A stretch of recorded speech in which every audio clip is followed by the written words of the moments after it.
Hello and welcome to the program. I am Nnaji. This is Moneyline with Nancy. I hope you all had a wonderful weekend. This week is Nigeria's Independence Day week. Nigeria is 60, quite a milestone for us as a country, especially economically. As of today, we will start our series of Nigeria at 60. On Thursday, precisely October 1, Nigeria will be 60 years old. Has she done well? Or now, let me be gender biased. Has it done well? The motherland at 60. Has Nigeria done well at 60? Today we will be looking at the colonial economy to the national economy. That's what we'll be looking at today. Perhaps if we have done well as a country at 60 years, and what has been our trajectory in the last 60 years. What are the impediments? What have we also achieved? What are Nigerians looking forward to, even as we celebrate 60th Independence Day anniversary on Thursday. So you can join us on all our social media platforms. Begin to send your tweets. At Nancy Lo. You can find me there. That's my handle. The show's handle on Twitter is Moneyline TV. You can also follow us on Facebook and drop your comment. The handles right now on the screen indicates that's where exactly you should be going to on social media. Visit us on our YouTube channel. So much great content. And I must tell you, for those that are writing their thesis, those that are doing their doctorate, you can find great content there, because I've been told, at least in the last few years, for those that are writing their PhD, in fact, some even credits me in their PhD or their project work. So you can get great content there on our YouTube channel. So today, that's what we'll be looking at. We should be in a celebratory mood, but the pandemic definitely has put a dent, a stain, so to speak, on our celebration, but it is still worth celebrating for us as a nation. To join me on this program to discuss Nigeria's economic history from the colonial days till now, I'll be having Professor Kennife, who is a lead consultant on private sector development, ECOWAS Commission. He's also the co-chair, EU Africa Business Task Force. Professor Onwudiwe would also be joining me. He's the fellow Center for Democracy and Development in Abuja. Professor Onwudiwe is a development economist and a political scientist. So I'll be having the two professors join me on the program. But let's quickly take a break because we have a lot to chew and to digest. Let's quickly take a break now. When we come back from the break, it will be time for us to go into the discussion and conversation. But before we go on the break, we have our questions for the day. I shouldn't forget that, where you get to be gifted with this 3-in-1 CAS protection. It's our CSR with CAS Consult, especially CAS Consult has collaborated with Moneyline with Nancy. We are still fighting the pandemic. I see a lot of us now have relaxed on wearing masks and our face shields. Please, we are still fighting coronavirus. It's not yet out. Can we continue to wear our masks so that we can defeat this thing properly? And not even, we should wear it fully. In fact, I was seeing some ministers, their masks were here.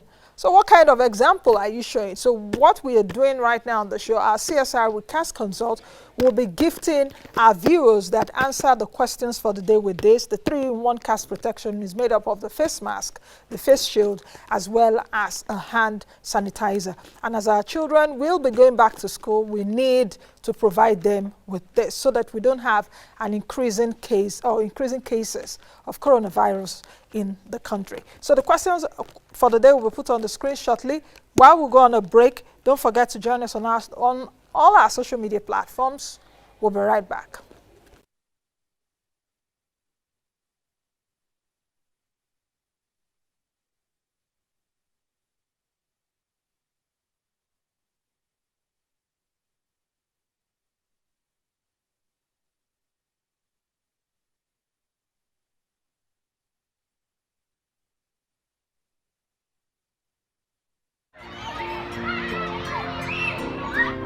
Nothing is more important than our children.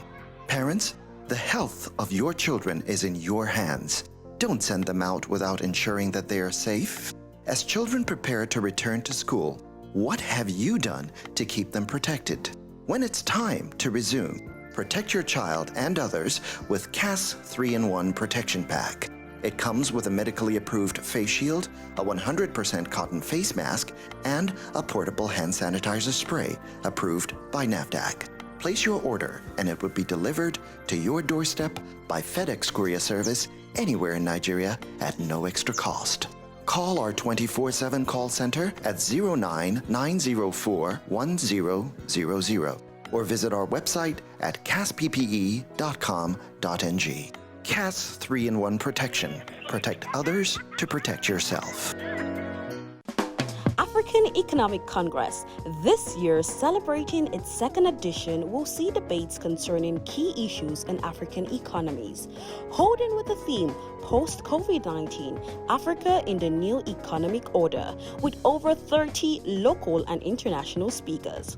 Be part of the largest business event in Africa from the 2nd to the 4th of November 2020 via broadcast television stations and digital platforms. AEC welcomes government institutions, businesses to showcase their products and services during the Congress. For inquiries, please contact 0907-3703-649 or 0906-6912-600 or email events@aecongress.org. Registration is now open on the website www.aecongress.org. Join us at the 2020 virtual edition of the African Economic Congress.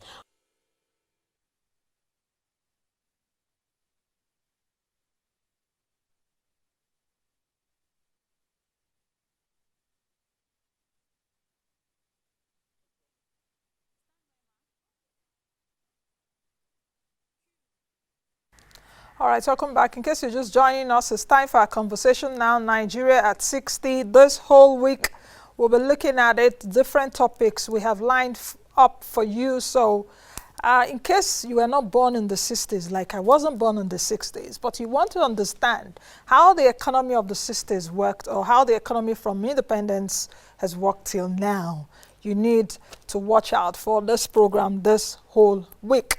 All right, Professor Kenife is joining me right now. He's the lead consultant on private sector development, ECOWAS Commission. Prof, good to have you on the program. Welcome to the program. Thank you. Thank you for inviting me. Prof, would it be, I don't think it would be abominable for me to ask, where were you in the 60s?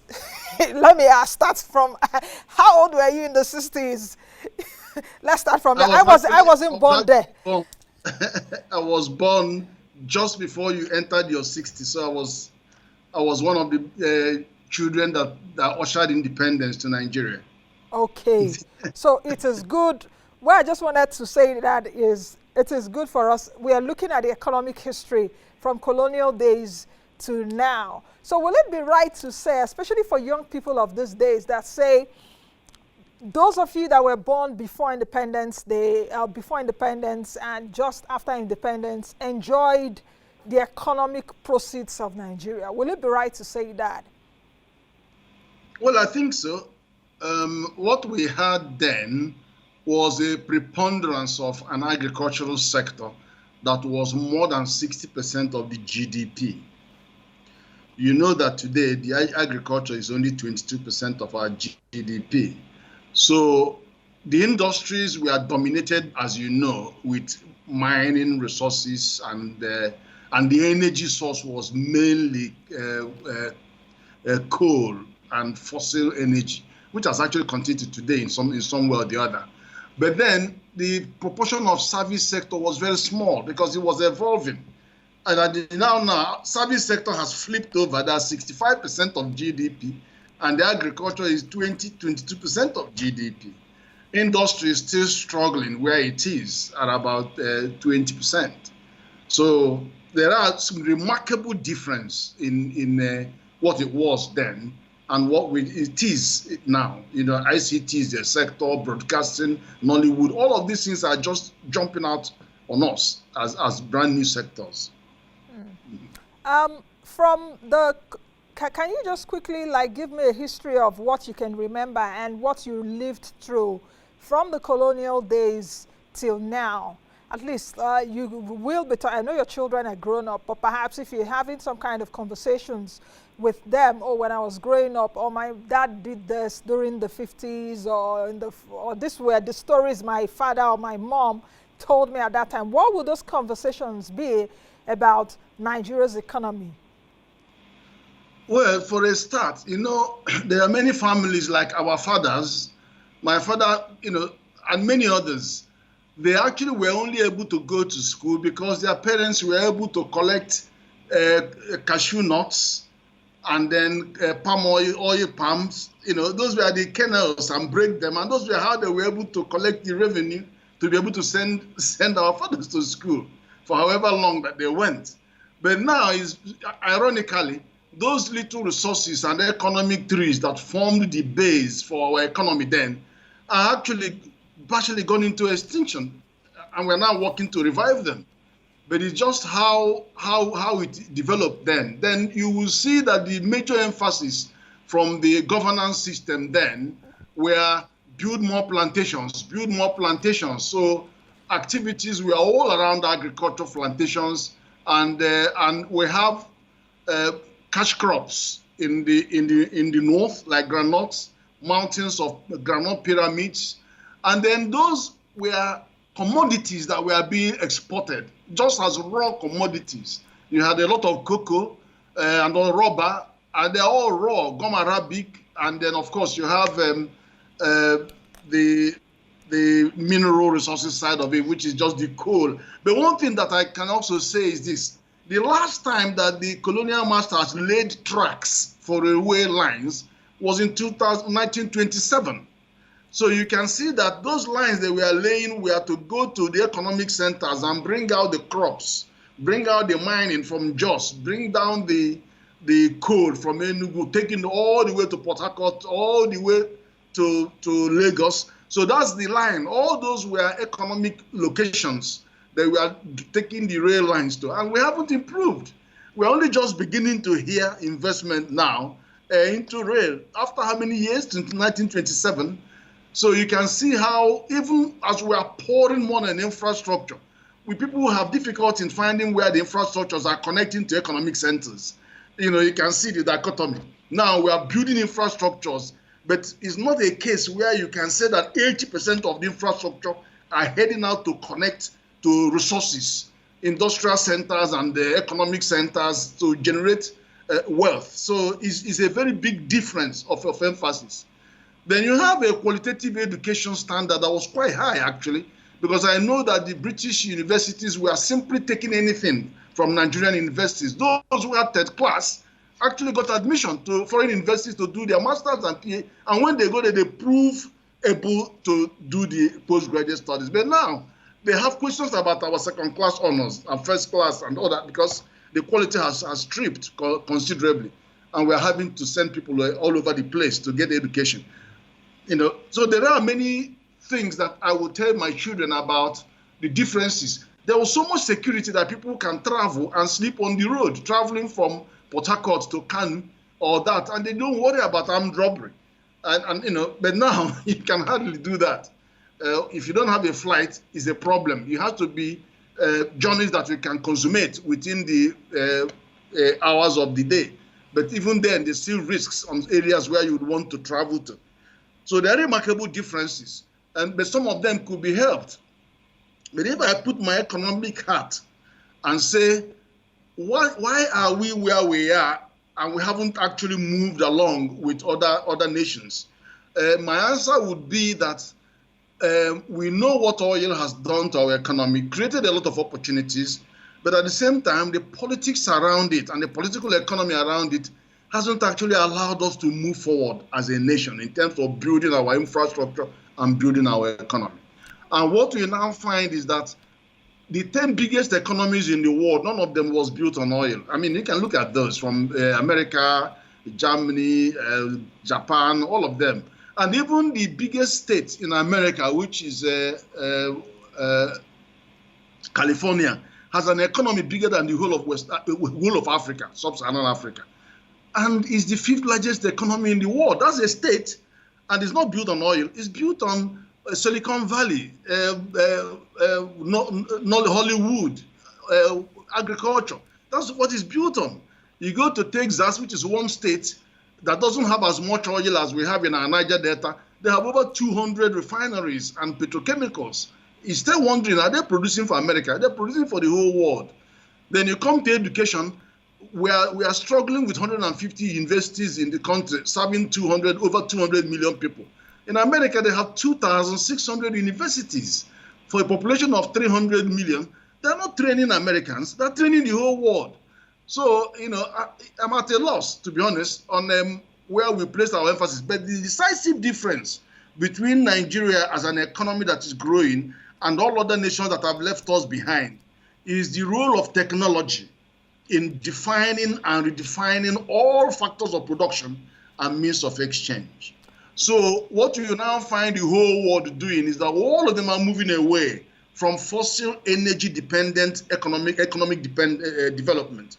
They're moving away from fossil energy. Fossil means natural gas using metal for nuclear reactors, things that are disposable. They are moving away from that.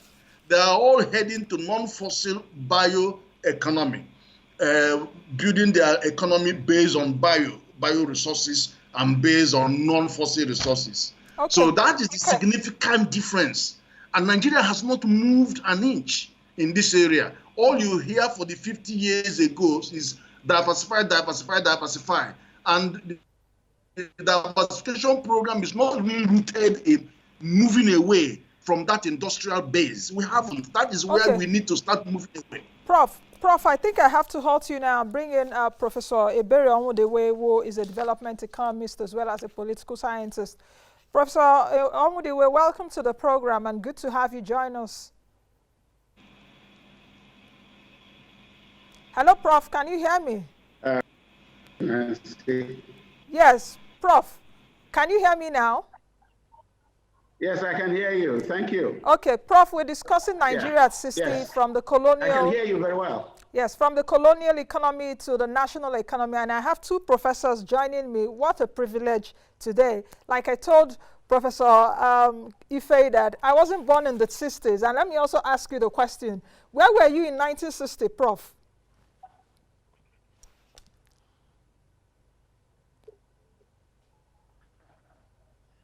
I was in school. Prof, can you hear me? So tell me, where were you? I was in school in 1960. Oh, I was one of those who celebrated. I hear you.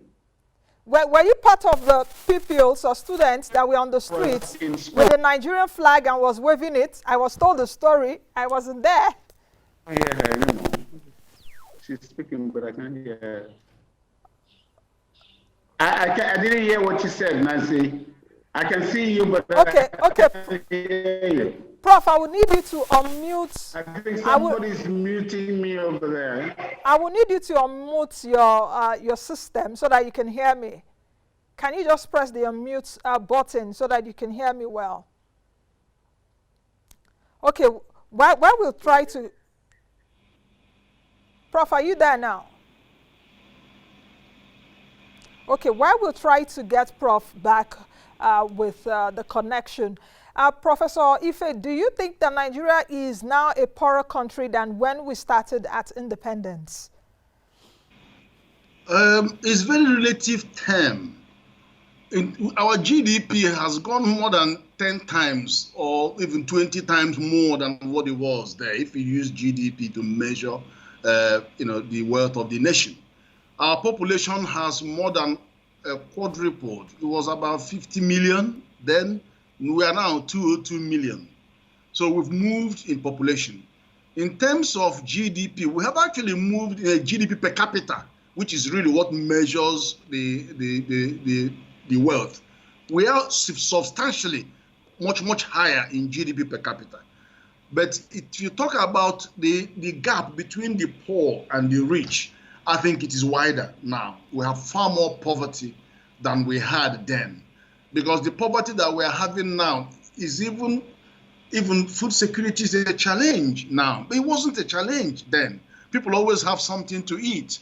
But the opportunities were far less then than now. Here, the opportunities are endless. There are ICT, there are Nollywood opportunities, there are so many opportunities because service sector has come in and become now a dominant sector. But it wasn't like that then. Then was mainly, everything is agrarian based, and the industries have not actually kicked in. So the quality of life is a lot more now than it was then. But the policy, but the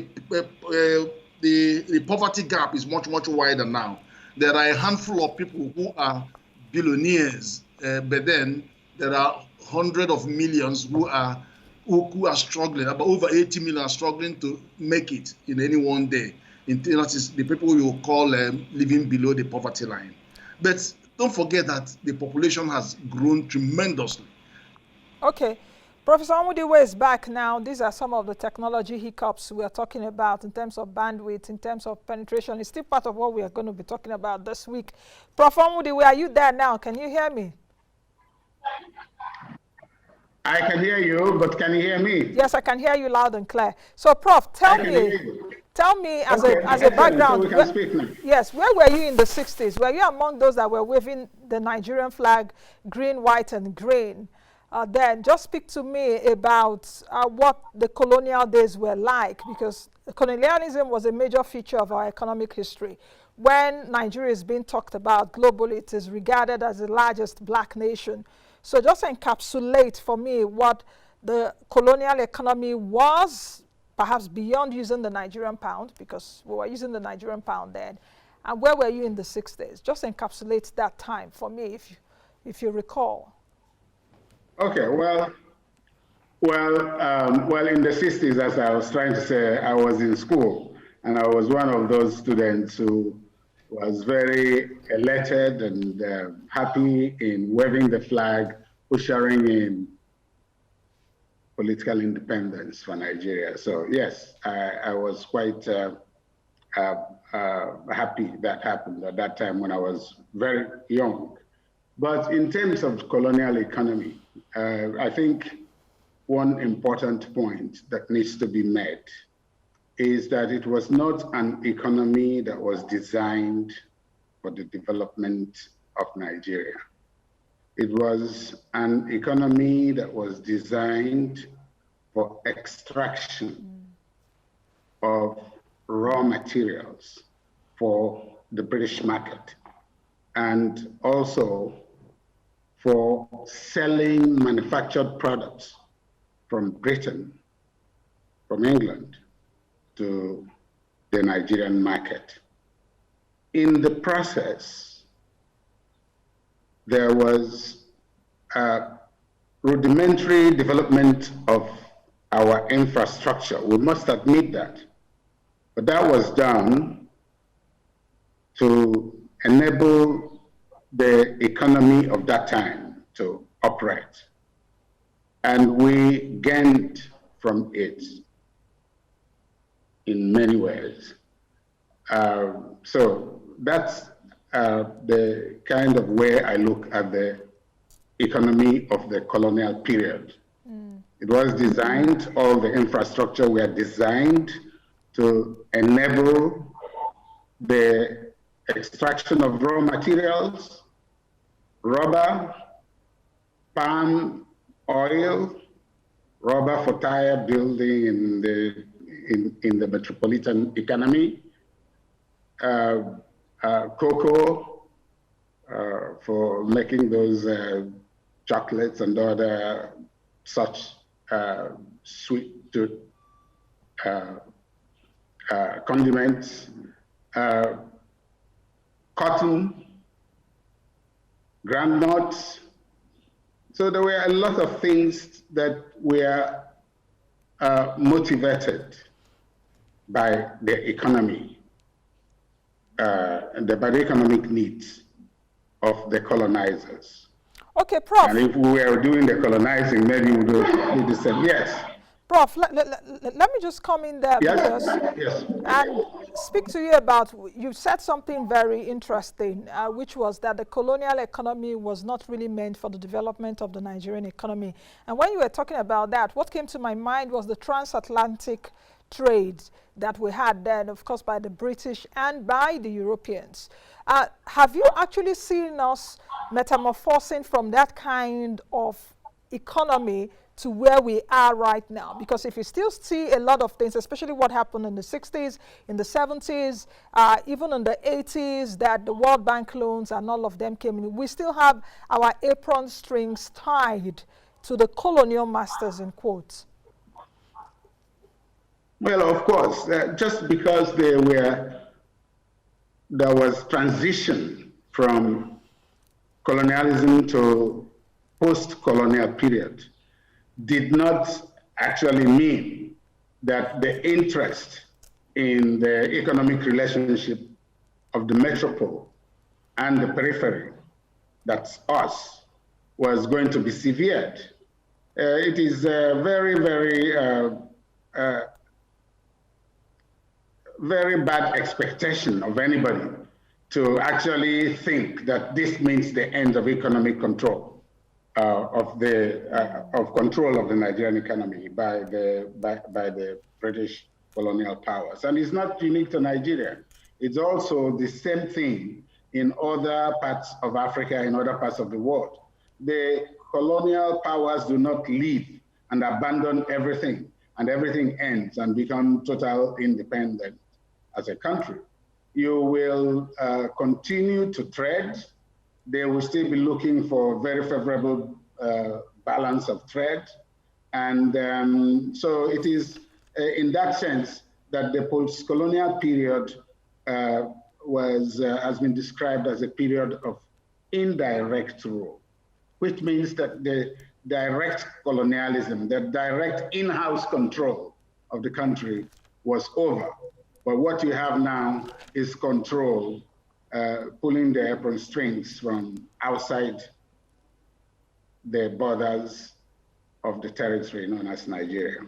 Okay, Professor Ife. Okay. Yes. Prof, have you landed? Professor Onwudiwe, have you landed? Well, or you still have... I'm just going to say that to do that, you do need internal collaborators. What do you mean? To help make internal collaborators. What do you mean by that? Help make the indirect.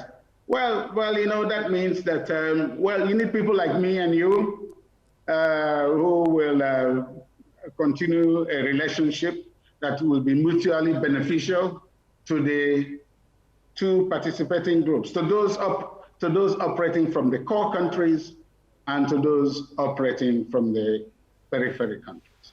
Because you need that to have the continuation of post-colonialism, the continuation of that kind of influence. And I'm thinking that in our own individual personal relationships, you will create that kind of continuing relationship even as you're leaving the primary place of abode. Okay, Professor Ife, let me come to you now. You've heard what Professor Onwudiwe has said. If you take a look at the colonial administration, let's dwell a bit there for the next 2-3 minutes or so. You look at the colonial administration, it was really hinged on agriculture and trade, just like Professor Onwudiwe had said, in terms of even bringing their goods here. I remember there was something, my dad has always said it many times, even while I was growing up. I think in the 80s, I can't remember when now, whether 82 or 83, he told me he bought his car, his Peugeot car, at that point, I think 4,500 naira. If you go and price a Peugeot now, you should know what it takes. And in fact, a lot more people have told me since then that they even bought it cheaper, beyond moving beyond what currency the Nigeria was using, that I think the Nigerian pound and the West African pound or what have you. If you take a look at the colonial days till now, was the Nigerian economy promising at that point that the colonial masters handed us our independence? I think my answer is yes. The structures that they had then accounted for, that is, they succeeded in doing exactly what they wanted to do. They had requisite infrastructure to support commodity export, raw commodity export. That's why they had the rail lines getting to every nook and cranny in Nigeria. to extract the raw materials and commodities and head out to the seaport. And the port had enough capacity to evacuate what they are bringing in. And then they now brought in all the finished goods into our country, including those cars. And then they were able to permeate so what they had served their purpose. And then they had an effective administration that also supported what they were doing. But they never factored in value addition. Value addition is what is developmental. If there is a value addition, that would have helped developmental agenda for Nigeria, which Professor Onwudiwe is alluding to. And that was a missing dimension. We can accept that from the colonists, but you cannot accept and excuse that from the 60s when they have gone and we entered into the oil. We still never paid premium to development of our productive forces and then value addition. We still continue with the tradition of extracting crude oil, shipping it out there for them to process and exporting our job, and then paying for it to be processed and brought back here again for us to consume refined products.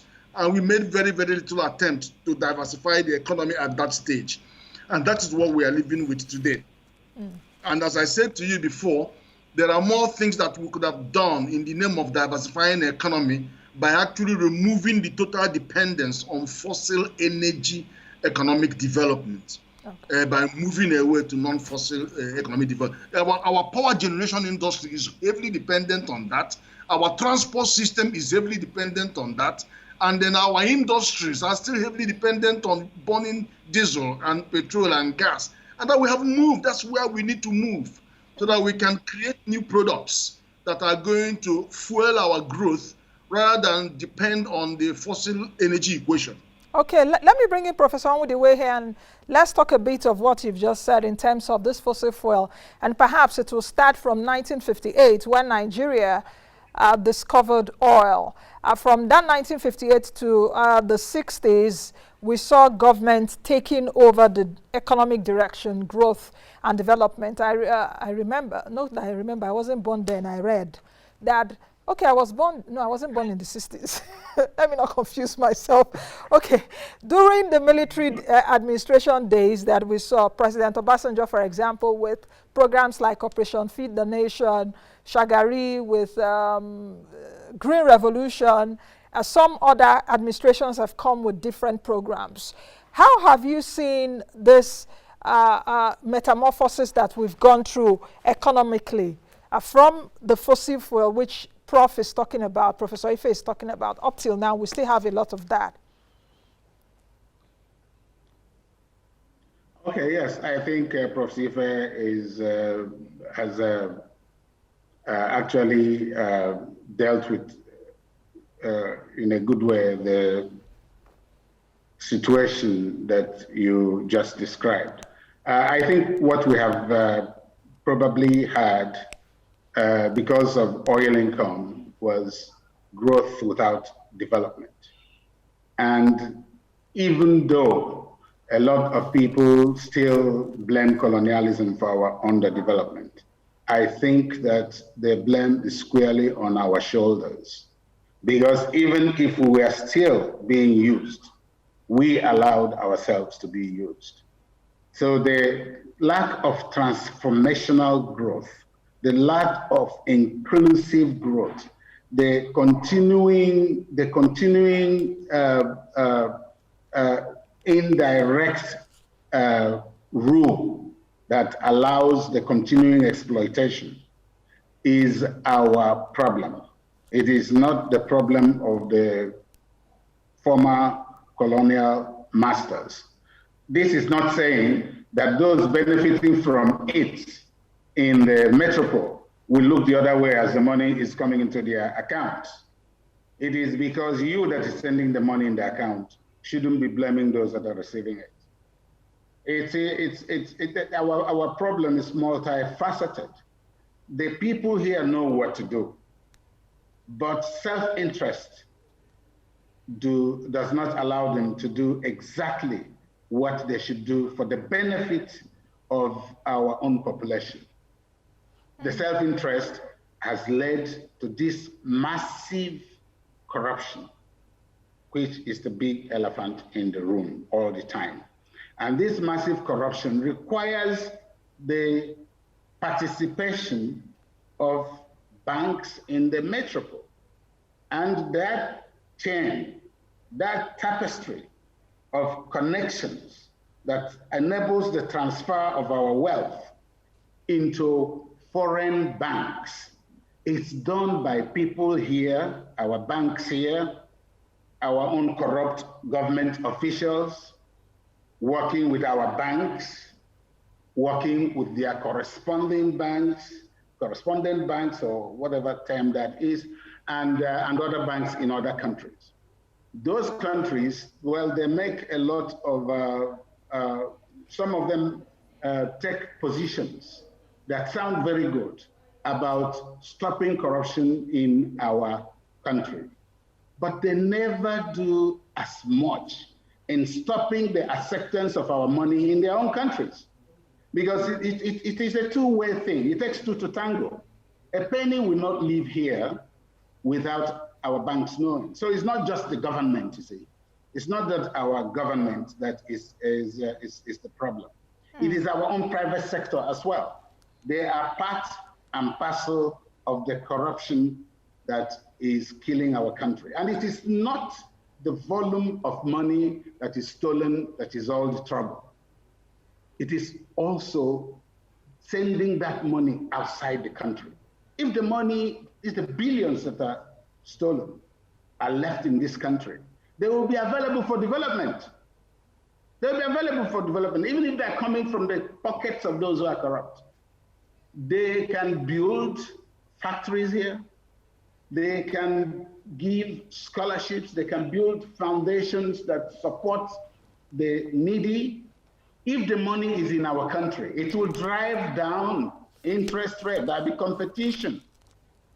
But this money is sent into other economies where they promote reduced interest rates, where people can borrow money and do housing and do investments and do all those things that we're not able to do here. Private companies here borrow money at very high rate, and you can't expect them to make profit.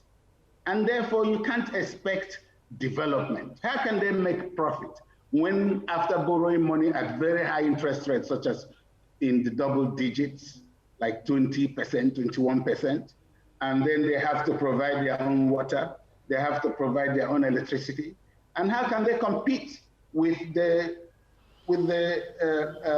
imports that compete with their own products right here at home?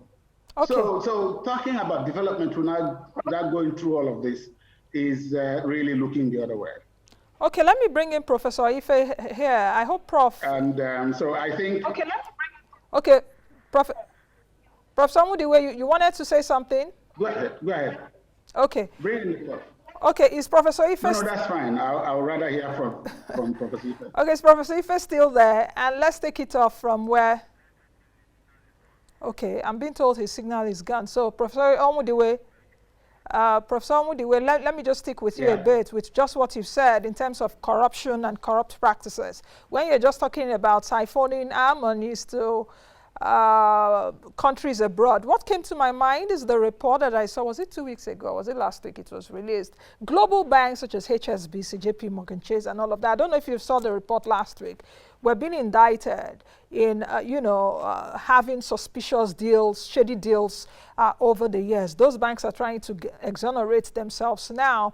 But what would you say was the history of corruption in Nigeria? Because perhaps when you were born or so, or when you were growing up, it wasn't like that. So at what point did we begin to see traces of corruption that have ballooned till now? Because when I was taking a look at the economic history of Nigeria, what came to my mind then was, in fact, after independence, one of the major changes during independence was the share of government spending. I think in 1962 it was about 9%. In 1979, 44%. In the 80s, it reduced because of the problems we had in the 80s. Would you actually also tie what you've just said to what I've just said in terms of government spending and government expenditure, where perhaps government began to saw loopholes.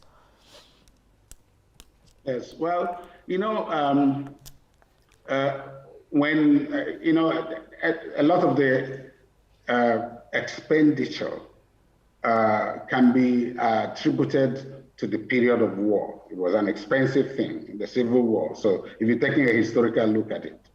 But the issue of government size, which you are addressing, is different from that of corruption, although they may be related, because there'll be over budgeting, there'll be too much money, there'll be floating around, and those who are disposed to taking some of those monies will take them as much as possible. There's still money in huge numbers because they try to protect themselves in courts after all, or if they get into trouble or something like that. So you need money to fight it.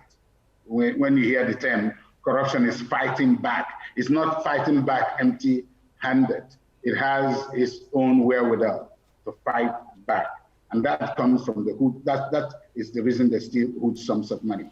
And so I think that the issue of government size, the reason I want us to look at it differently is that it has a lot to do with bad governance in our country.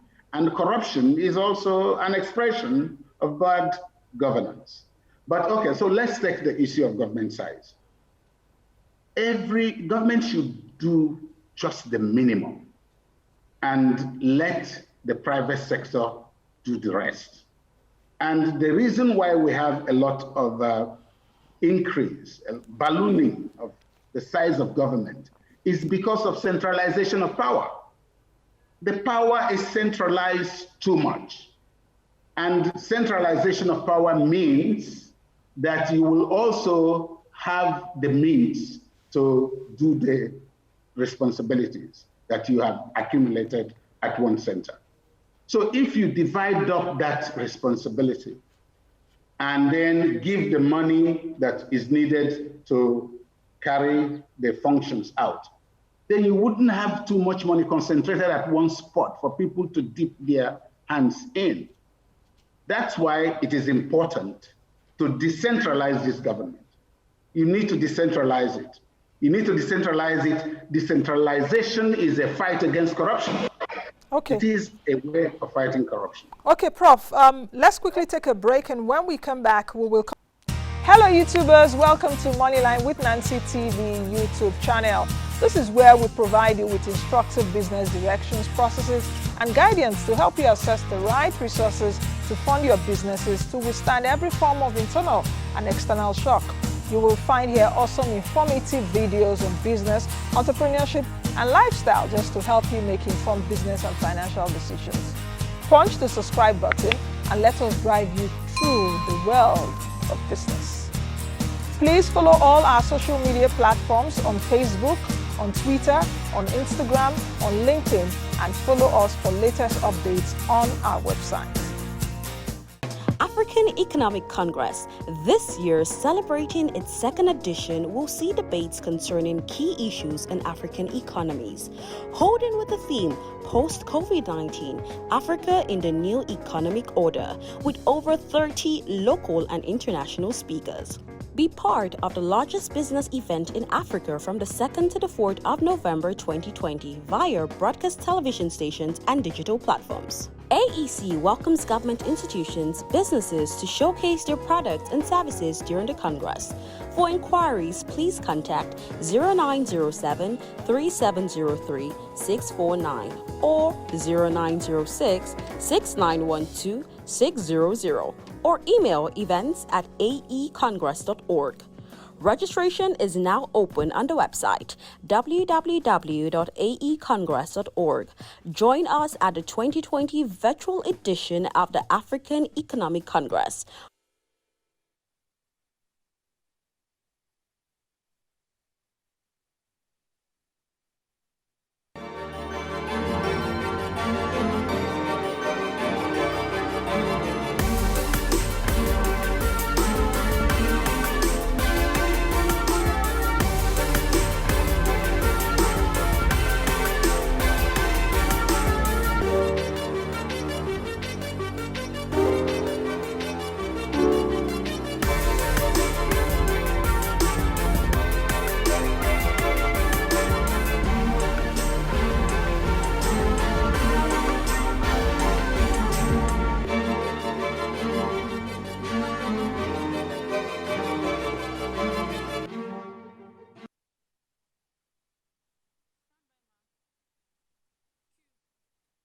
All right, welcome back. We're discussing the colonial economy to the national economy that we do have right now. Professor Ebere Onwudiwe, a political scientist and a development economist, as well as Professor Ken Ife, lead consultant on private sector development at ECOWAS Commission, have been giving their insights since we started this conversation.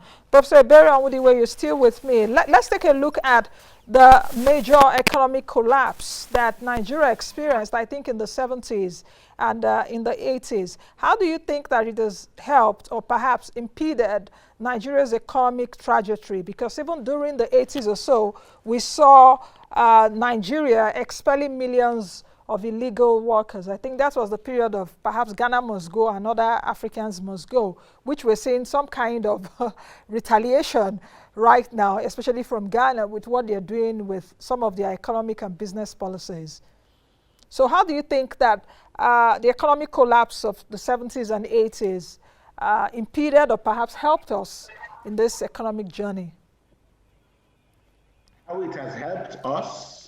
That's what I'm asking. Did it help or did it impede? Oh, Is it a challenge? Yes.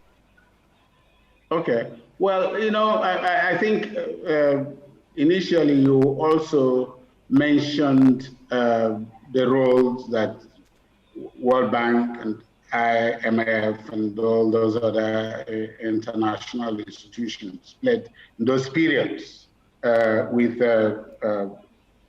policies that belt tightening policies that were recommended for us. So I think that that the period when the oil was flowing, when General Gowan was saying to us that the problem is not money, but how to spend it. So we had a period that money was here, and that's why a lot of those other West African neighbors were pouring into the Nigerian economy, and after the good times began to dwindle, we took that policy position of returning them home. And I don't know if what is happening in Ghana now is a retaliation. If it's a retaliation, it's a stupid one, because our own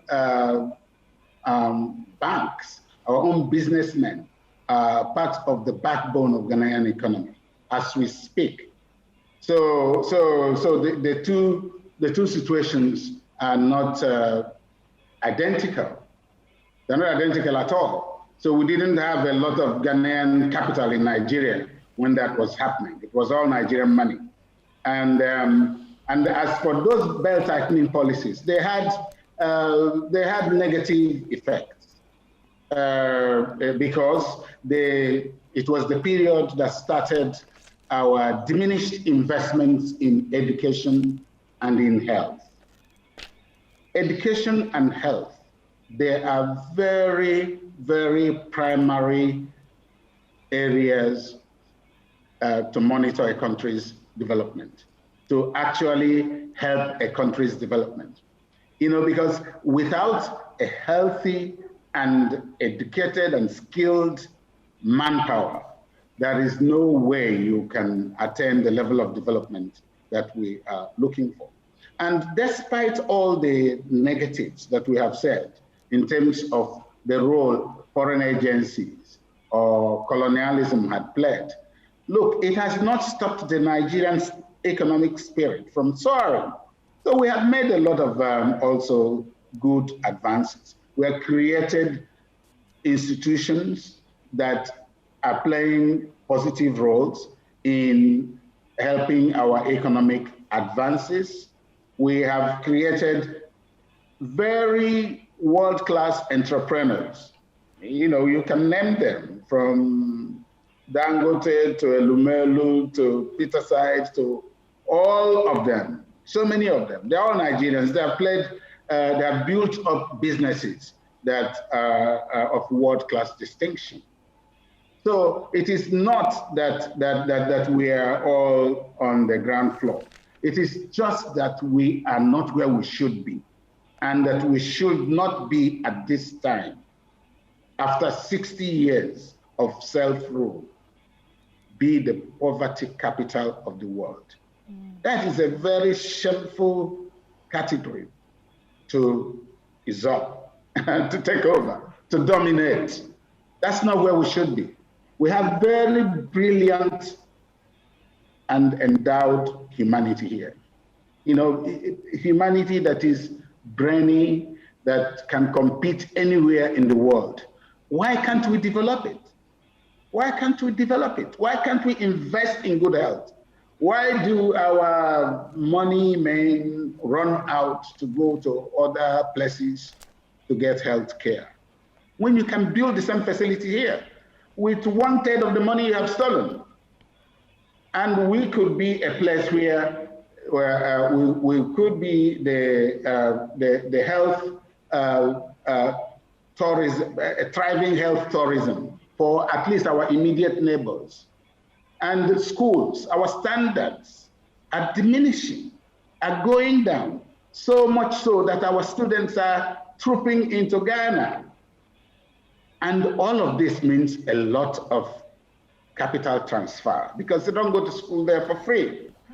They go to England, they go to America, they go to several other places because they cannot find space here at home, even when they are qualified. We have so many qualified professionals who we are unable to provide facilities to put their skills into work for the benefit of our economy. Prof, I think we need to leave it at that because it's a series here which I have started today, Nigeria at 60, and chronicling Nigeria 60, the economic history to where we are now, what we should be doing, what are the gains, and what we need to do, at least so that we are not repeating the same thing in the next 60 years. So thank you, Prof, for being on the program today. Thank you for having me. All right, I've been speaking with Professor Onwudiwe, a development economist as well as a political scientist. Also within the program, Professor Ken Efe, the lead consultant on private sector development at ECOWAS Commission, also joined me. We couldn't get him on board again because of the network problem. But thank you all for investing your time with us today. Please join me again tomorrow. It's a series, Nigeria 60. We will be 60 officially on Thursday. I am Nnaji. Protect yourself. Keep safe. Thank you for watching our video. Please hit the subscribe button below. Turn on post notification to follow all our updates.